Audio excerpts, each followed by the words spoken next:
سلام الله عليكم ورحمة الله وبركاته.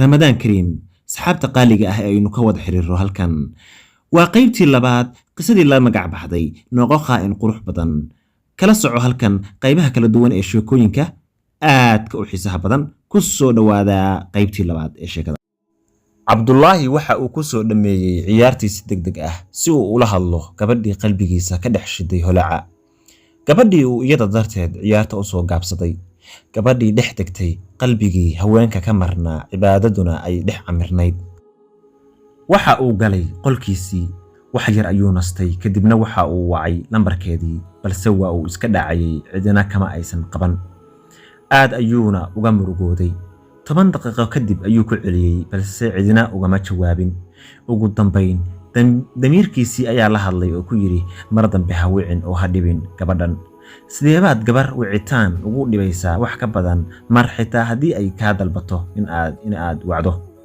waxa uu isku tuuray sariirtiisii waxa kaliya ee hor jooga waa muuqaalka ruwayda oo dhex dabaalanaysa maskaxdiisa cod hoose ayuu iskula murmayaa ma ka dib dhacay suurtagal miyaa in ay iminka ku xanaaqsan tahay sidee u diidi kartaa dalabkii ugu horeeyay ee qof haweenay ahi ka codsato fikir noocaas ayaa maskaxdiisa dhex qulqulayay ilaa uu markii dambe ku fakaray sidii uu ugu cudur daaran lahaa isagoo oo ka fakaraya ayaa waxa mar qurayeeray dhawaaqa taleefankii markii uu sidaas u qaadayba waa gabadhii qaadatay fikirkiisa iyo waqtigiisaba markii uu ka qabtay way u cudur daaratay iyadoo u sheegtay inay cashaynaysay waxa dhex martay sheeko ay iyadu hogaaminaysay waxa uu ka jawaabayay oo kaliya su'aalaheeda ugu dambaynna waxay ka codsatay inuu siiyo waraaqo dhanka shaqada quseeya baaritaan dheer kadib waraaqihii ayuu helay si gaar ah ayuu u xifdiyay xitaa waraaqihii waxa uu u diiday in ay dhulka ku dhacaan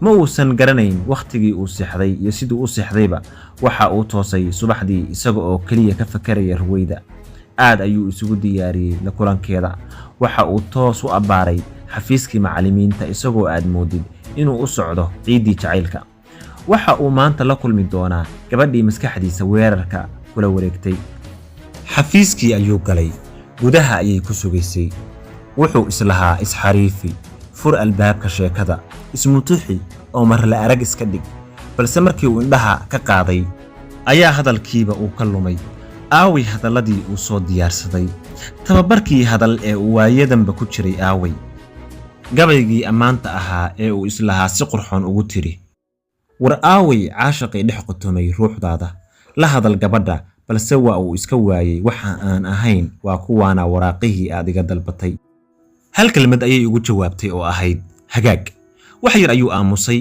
waxa uu garan waayay hal eray oo ku habboon oo uu yiraahdo mar kale ayuu salaamay isagoo soo gabagabeeyay kulankiisii jacayl ee koowaad wicitaano iyo wada sheekaysiyo tirabeel ah ayaa u bilowday cabdullaahina ruwayda maalinba maalinta ka dambaysa wuu ku sii xirmayay la xiriiritaankeeda heer uu gaaray in uusan xamili karin waayideeda maxaa yeelay waxa hareeyay hadiyado iyo danayn xoogan oo dhankeeda uga imaanaysay xitaa waxay u diyaarin jirtay quraacay gacanteeda ugu soo diyaarisay waxay aad u taqaanay wax karinta iyo waliba xadida qalbiyada cabdullaahigii maskiinka ahaa waxa ku dhacay jacaylkeeda waxa uu ku siibtay dabinada cishqiga waxa siray qosolkeeda iyo muuqeeda waxay u adeegsanaysay hubkeeda dadignimo ee ala siiyay iyo midka mamnuuca ah ee dhagarta iyo sirta iyo dabinaduba u yihiin weerar isaguna waxa uu la hortaagnaa isaga oo ka qaawan hubka iska dhigidda qofku waxa aanu ahayn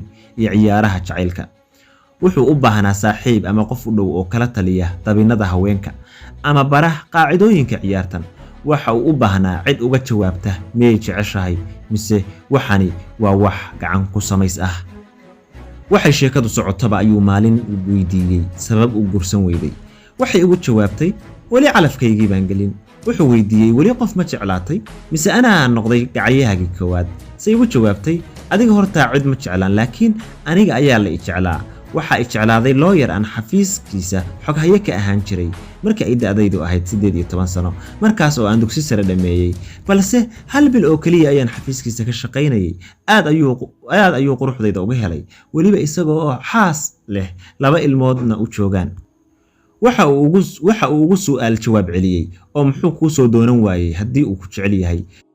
waxay ugu jawaabtay, qoyskayagu iga yeeli mayaan in aan guursado nin iga weyn 10 sano oo misana leh xaas. sidaas oo ay tahayna wuu idayn waayey oo intaa waa iga daba ordi jiray oo hadba taleefanka aan qaato wuu raadin jiray. Cabdullaahi oo dareen masayr ah galay ayaa yidhi, adigu maxaad dhankiisa ka dareemaysaa?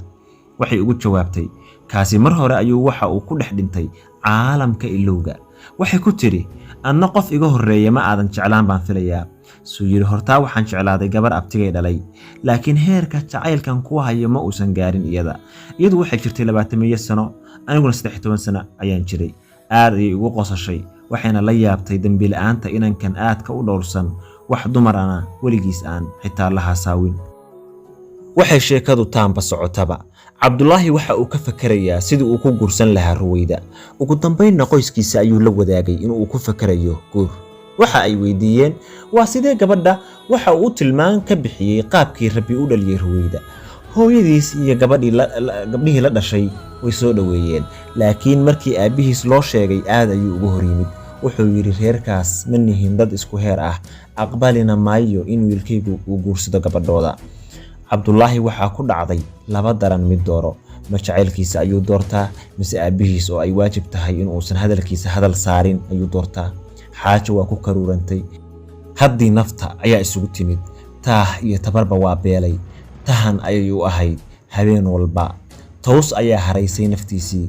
si kasta oo uu aabba u adag yahay, haddana aabbuhu booskiisa cid kuu geli kartaa ma jirto ayuu isugu sheekeeyey.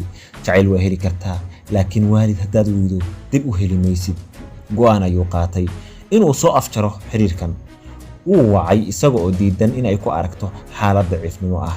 wuu is adkaynayaa, gowsaha ayuu isgeliyey. Ruwayda, waxaan doonayaa inaan xiriirkeennan soo afmeerno oo halkaas ku joojinno. way jaraysay, waxay ku tiri, waan ku jeclahay. suu yidhi, duruufta ina kala kaxaynaysa. say tiri, waan ku jeclahay. suu yidhi, ugu dambayn halkaan ayaynu ku joojinaynaa. say tiri, waan ku jeclahay. adayg inta iska baaray ayuu ku dhigay taleefanka.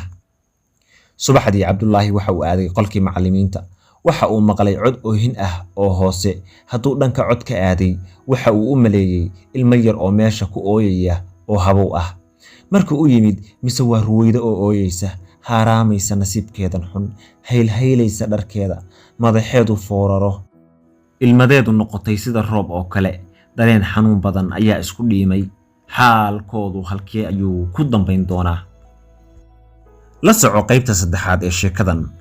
hanaga ilaawin inaad nagu dhiirigelisid like si dad badan ay u gaarto. haddii aad sii share garaysana kaba si fiican.